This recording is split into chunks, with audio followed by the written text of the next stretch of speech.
Zen and two versions of silence. There are fundamentally two ways of relating to silence, and by inference, to sound. Both approaches find clear expression and are reflected in these responses to an audio talk I gave on Musho Toku, or No Gaining Mind, that I gave recently. One person found the sounds to create disharmony and felt them as a disruption and as a big distraction. They said, "This is good content, however the background noise is distracting, especially the cell phone, email sounds going off, and the trucks driving by. Otherwise lovely. Thank you for sharing." We might ask, distraction from what? Shikantaza Zazen, or just sitting, is an all-inclusive practice, and just sitting with no gaining mind and no specific object of concentration. If we sit and remain open to all experience, what is there to be distracted from? Distraction comes from judgment, which stems from a dualistic perception of the world. Inner, outer, good, bad. That is, judging one type of sensory experience as desirable and another as undesirable. In this case, we could say silence good, sounds bad. Judgment is fine in everyday life. For example, if you're choosing to pick one of two heads of cabbage at the supermarket, you want to pick the freshest one. Or whether you're noticing a traffic light, whether it's red or green before crossing the street. That makes sense. However, this dualistic orientation, sound bad, silence good, is not relevant to our sitting practice. We can parse this down further. Sound of the bell good, sound of the truck bad. On the other side of the same coin, such as when a round of sitting feels intolerable, either physically or psychically or both, we might say no sound of the bell bad, sound of the bell good. In either case, we're adding feelings or thoughts to the initial sound and judgment. This is only human and only natural. The other person responded very differently. Beautiful here and now, with the trucks and the horns and the email notifications. So very, very real. Life just happening. Thank you. This individual felt the harmony, unity, and peace in the rise and fall of all experience, in choiceless awareness. No judgment, no attraction, no distraction, just being as it is, life. No attachment or aversion, life. One person is seemingly looking for something and paradoxically missing it. The other person stopped looking and paradoxically found it. That's what Musho Toku, no gaining mind practice, is all about. This all points to the question, a fundamental question. What is our relationship to any experience, whether it be sound or silence, or any other perception for that matter?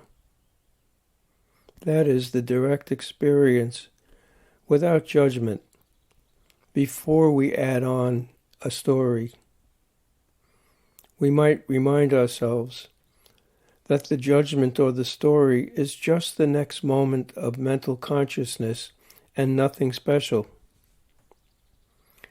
Like Eihei Dogen, the 13th century founder of the Soto Zen school in Japan, says of suchness, "You are already a person of suchness, so why worry?" He adds, "If you are worried, that's suchness too." "Oh, now you're laughing. That's suchness too. Whether you are happy with the sounds or not, that's also suchness." We could say that the first approach, viewing sound as a distraction, is dualistic. We're trying to separate ourselves from what is actually and presently happening, from what we have judged to be extraneous and a distraction. At the extreme, this way of viewing things can lead to alienation because separateness is overvalued and overemphasized. I suppose that we could lock ourselves in a soundproof room if there's any resistance to practice, but then we might get distracted by the sound of the heartbeat or the breath. So you can see it's a state of mind and how we relate to any experience.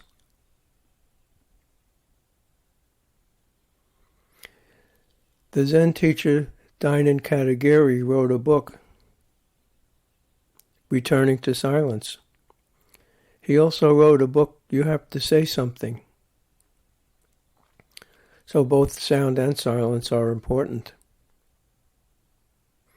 Have you noticed how everything emerges from silence and returns to silence?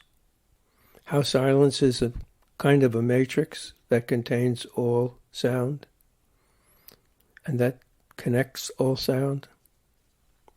We could say that because consciousness is object-seeking, that silence is the background and sounds are the foregrounds. If we let go of judgment, we can experience a balance between silence and sound and feel a sense of ease in the just noticing. The just noticing of what is actually happening.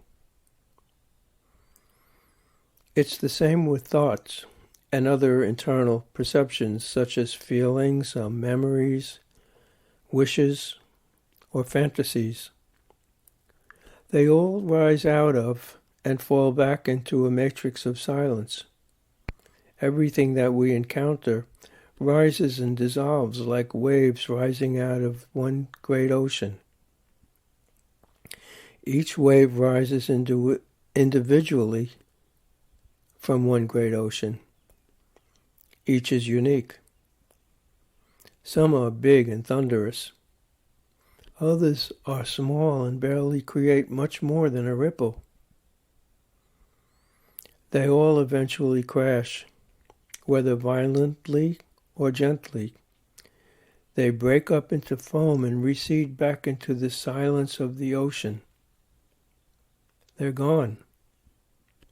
Not unlike thoughts, new waves either follow close behind or follow after a wider gap.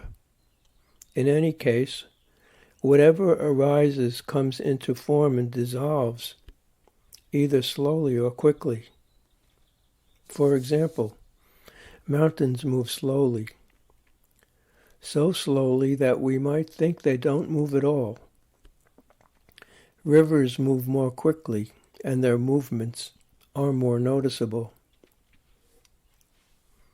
The upper Delaware River, where I live, for example, is made up of many quiet pools or eddies that barely move at times, and also rapids and waterfalls that move rapidly and with great force. Even so, there is great variation depending on causes and conditions, such as the rocks and boulders in the river, the wind, and the weather, such as after a big rainstorm.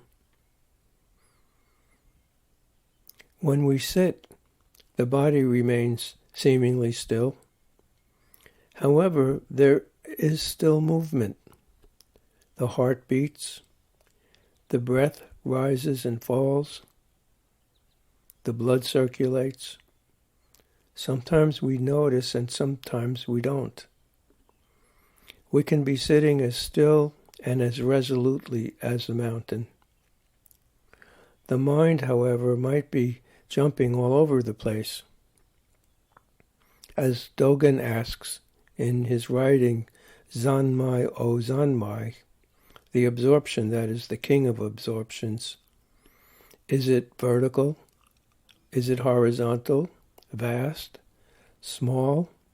Doing a somersault? Yet the body remains still and contains even our wildest inner experience. And we continue to just sit and to just take notice of whatever is happening. And as we continue to sit still and not react to these inner processes, over time things continue to slow down, and a felt sense of ease and peacefulness emerges. This is the ever-present ease and peace that is fundamental to our being and is present even before we ever sat down to practice. And everything seems to fall into its proper place in harmony. Sounds, silences, sensations, thoughts, all of it. This is the all-inclusive, non-grasping, non-rejecting practice of shikantaza, just sitting with no gaining mind. And please keep practicing no matter what. It's very important for the well-being of all.